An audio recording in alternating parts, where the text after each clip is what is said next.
Hey guys, welcome back, and thank you so much for being here. We're almost up to what, like 2,000 subscribers on the channel. I am so humbled. Never in a million years would I have thought that was going to happen. We're going to get into a couple of different things today, so stick around. Per the usual, we'll be chatting it up, chopping it up, and just getting into. There's a few things. So first things first. Rip it around out here on my Begode Master 4. We've got Grizzly fairings. We've got the Begode blue handles. Got to be swapping those out for the Grizzly bumpers, just because I'm not super duper confident with the impact resilience of the hard metal transferring vibration into the motherboard. So I do like the way it looks, but it's not necessarily going to be the most functional in terms of like safety. I got a bunch of baby bumper on here too. Just wanted to really make it a lot more smooth, organic. I deleted the buttons, so you can't really see the buttons on the screen here. But you know, it's something that I like. I like it a lot, and currently using the Chapman plated Clarkpads, the BioPads, the C3s with the Chapman plate. Honestly, it handles like a dream. It's an awesome, great ride. Feels good. Feels real good. The hoopite linkage makes a big difference, guys.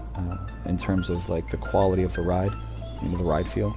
The hoopite linkage is absolutely wicked. So, very much a big fan of that. And I've got the nasty, fat, nasty, big wide, the Shinko 244. So that's what I've got on there as well. So I think I'm going to end up putting in some spacers. I need to get some spacers on both sides in order to make this work out just a little bit better. Because right now it's just kind of fastened between the Grizzly plates and the handles, and it's just is good, but it's not what it deserves. It's not perfect. It deserves a little bit more. So yeah, that's my Master 4. Absolutely in love with it. Oh, yeah, and I got the InMotion V14, that shock. I've got that shock in there, so the progressive spring is just absolutely wicked on this wheel.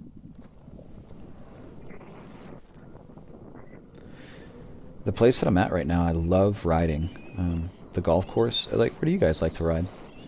This golf course, though, there's nobody ever out here, and it's pretty well decommissioned. So you've got all these cool little golf cart trails, but nobody's really ever out here. And sometimes there are, but I'll just go around them. This ride, there was absolutely nobody out. So it's pretty cool. It's really cool. It feels kind of like a kart GP style track for your wheels. Just don't get caught moving too fast in the corners, because you'll end up, well, with the slick surfaces and stuff. You got to be careful. Know how to deload. But I really love to ride in places where I don't feel like I'm going to mess with anybody. I just like to ride. I like to ride for as long as possible. And I think that the best way to make sure that we are able to stay riding is to just not be a nuisance. So, for what it's worth, be polite, be kind. It'll get you a whole lot further. So I wanted to talk about a couple of things with you guys today. And we're going to go ahead and get into it. Chop it up, as it were.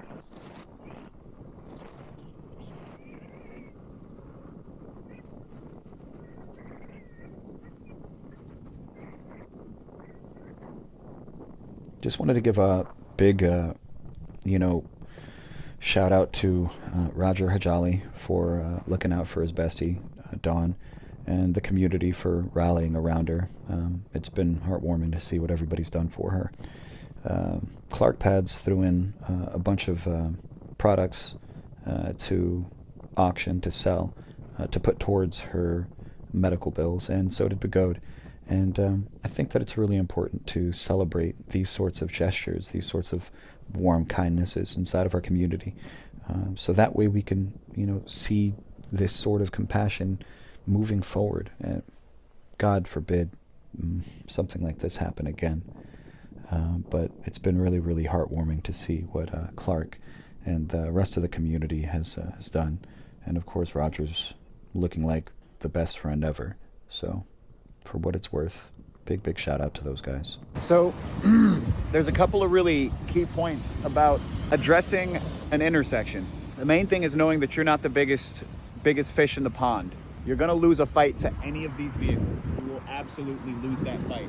You're not going to, no matter how much padding and armor you have, you're not going to win that fight. So accept that fact and be humble. The next thing is that this sidewalk is designed for people to be moving no more than 5 miles an hour. The average walk is something like 3 miles an hour for most people. So like 3 to 5 miles an hour. You know, if you're jogging, you can get that up into like the teens, a little bit lower teens, but still that's a fast jog. Okay. So everybody in this intersection is not prepared for you to be ripping down the sidewalk. Is not prepared for you to be ripping down the sidewalk at the speed of light. When you're moving down the sidewalk, consider yourself like a pedestrian speed.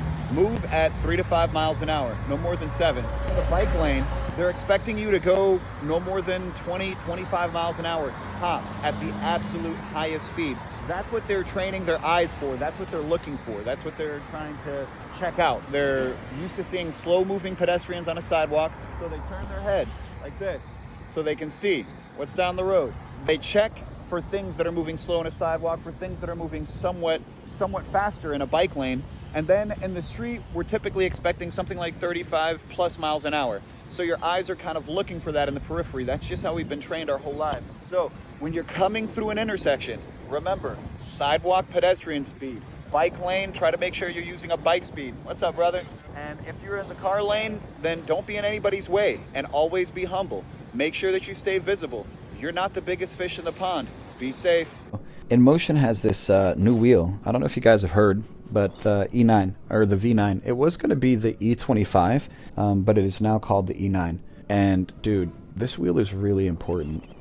I saw this article in what was it? New Atlas. Yeah, so I saw this this article in newatlas.com, and it was headlined 2,000 watt electric unicycle burns rubber but declared fire safe. And I think that's a really funny headline, because if you know the way that that wheel is powered, it's certainly not going to burn rubber in a literal sense.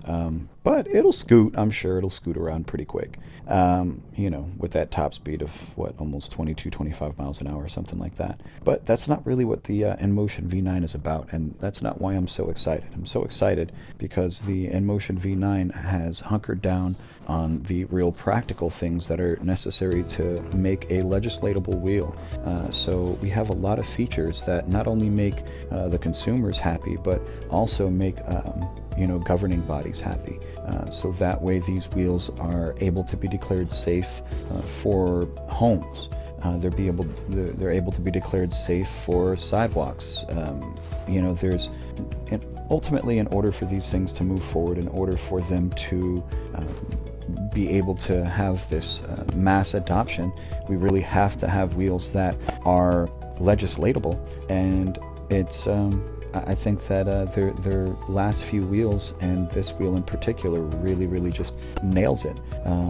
So where every other company, and you know, previously even InMotion, not so much InMotion, but they have in the past with their Challenger launch. You know, they boast these powerhouse electric unicycles, and typically when we see a new wheel, we're seeing an improvement in things that consumers go crazy over. Things like higher power motors, bigger batteries, bigger voltage systems on these bigger batteries. These are the things that typically make people excited about the wheels. But what the V9 is doing now is it's being pitched as the first ever electric unicycle to be safety certified by TÜV Rheinland. And so apparently the battery systems are designed to reduce risk of fire and electrical hazards.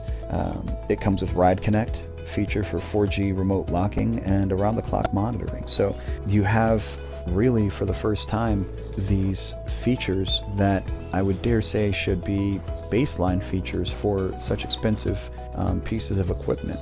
So it's really nice to see these meaningful changes happening inside of the EUC space, and I'm happy that we have different manufacturers really honing in on different things, and hopefully at some point in time we'll see kind of a hybridization of the philosophies and get a really safe, feature-filled wheel that is incredibly powerful and rugged as well. InMotion CEO Wang Yu said it best: The V9 is not just a product, it's a major step towards making electric unicycles a mainstream mode of transportation. That's really, really critical, since many local retailers around the world, they don't allow, sorry, not retailers, but a lot of locales around the world, they don't allow the electric unicycles on public roads, footpaths, or even bike lanes, restricting their use to private land.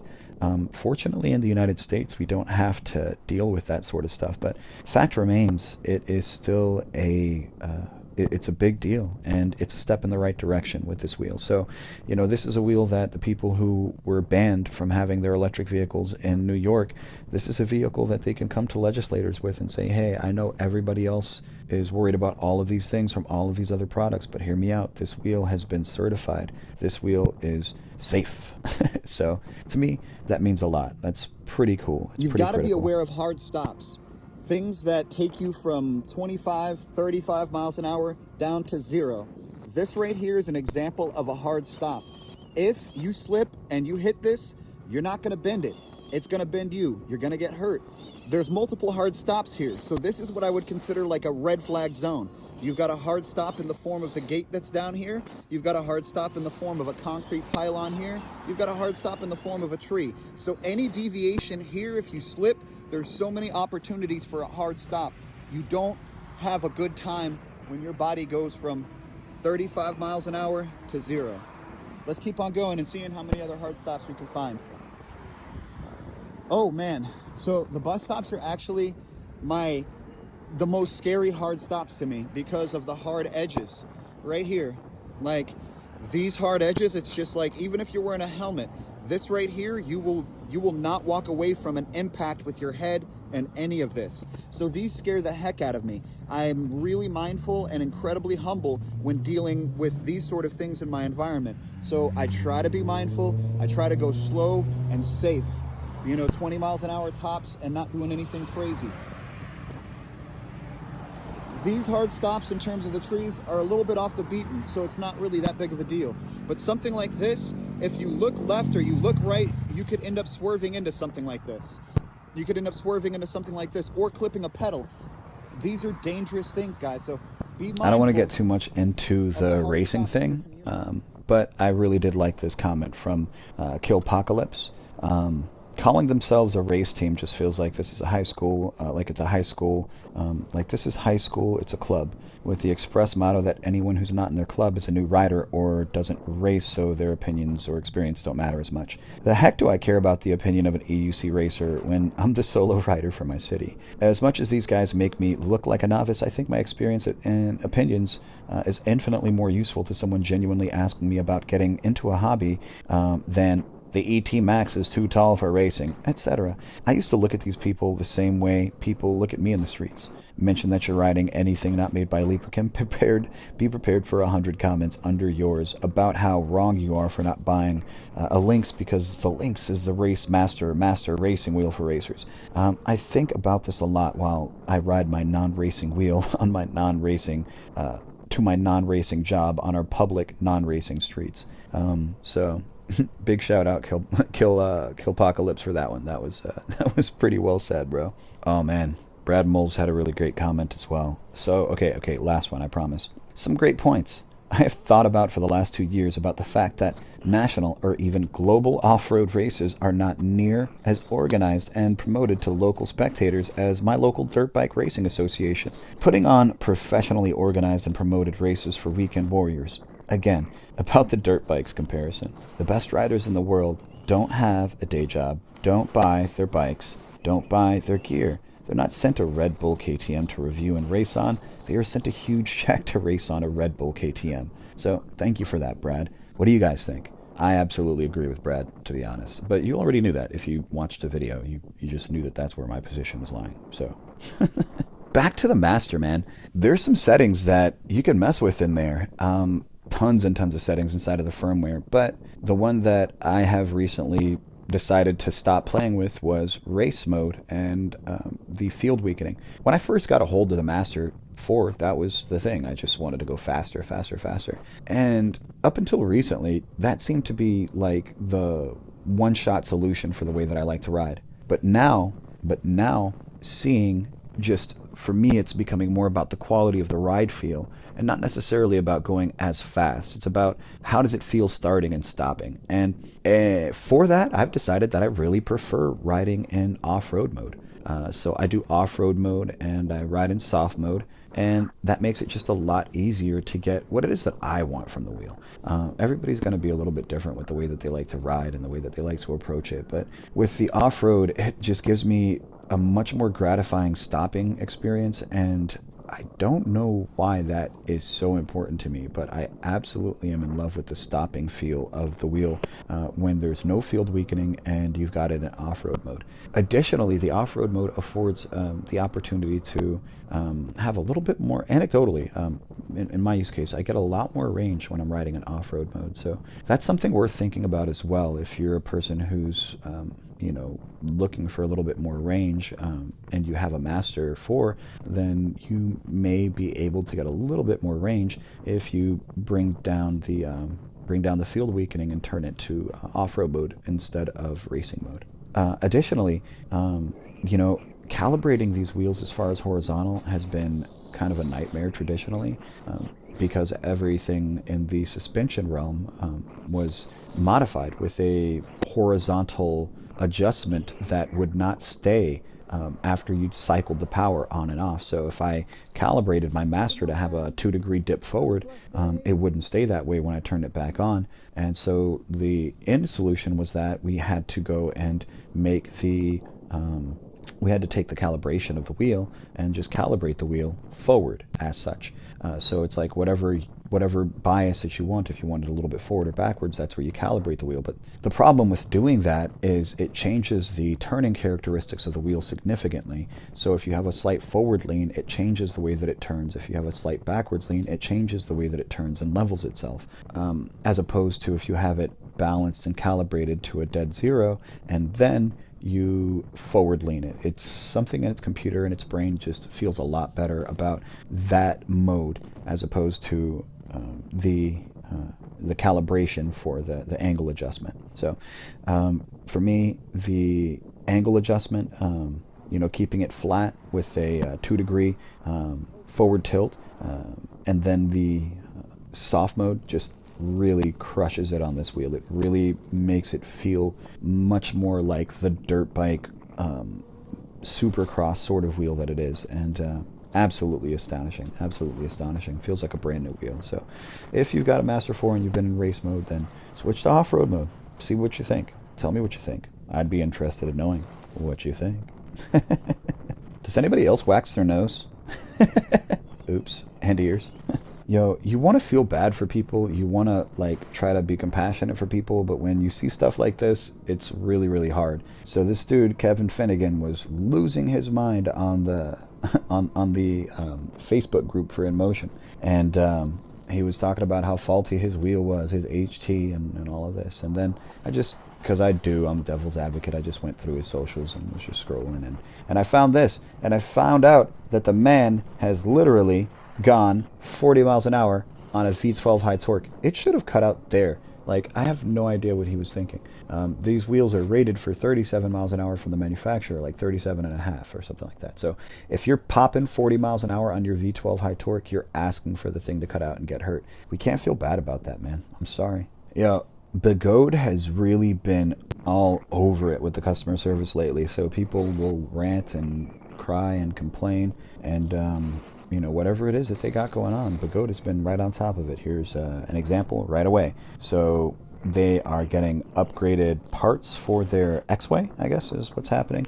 And it's available for anybody that ordered the first batch. So they're all going to be hooked up with the upgraded parts for this. I think this was like a broken fender or something like that, or like a broken bumper piece or something like that. So that was pretty cool to see Begode responding so damn quick. And then this is one of the reasons why I have a hard time saying, oh yeah, let people ride in the roads or let people just do whatever, because frankly, most people aren't qualified to do whatever or ride in the roads. I mean, nothing happened to this person, and they just shook and shake and bake, and they flew down onto their back. And while it's tragic that they fell onto their back, their wheel went out into the road. Their wheel went out effectively into traffic. And that is not okay.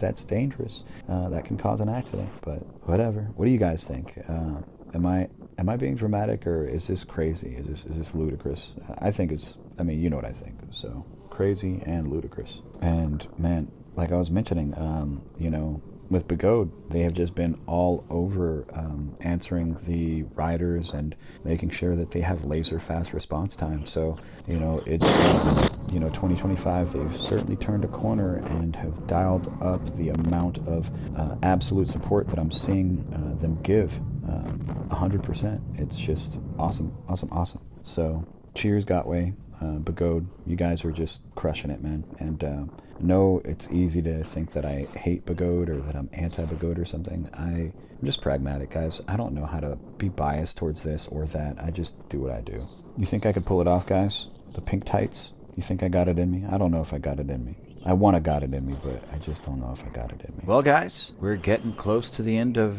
this little hoorah hoo. There's a whole lot of really cool things coming this year. I'll be partnering with InMotion on the V9. I'm looking at potentially getting a rocket.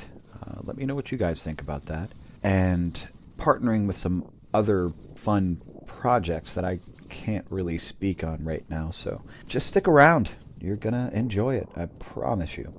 So for the last couple of moments here, last couple of minutes, I'm going to leave you with some fun trail riding that I was enjoying. And I really just hope each and every one of my audience members enjoys their hobby to the absolute fullest, no matter what it is that you do. I mean, if you're riding the wheels, then, I hope that you truly are enjoying yourself, and I'll have a hard time believing that you don't. But no matter what it is that you do, man, I hope that each and every one of you feels truly fulfilled and is enjoying yourselves. If you're not, maybe consider getting an electric unicycle. If you have an electric unicycle and you are still in the doldrums of funk, well, you might need to see a doctor. Anyhow, guys, thanks so much for sticking around. And please remember, like, subscribe, all of these things. If you haven't already, turn on the notifications so that way I can send you, or that way you'll be notified every time I upload a new video. I'm trying to do like 1-2 videos max a week. So take care, guys, and we'll talk soon. Peace.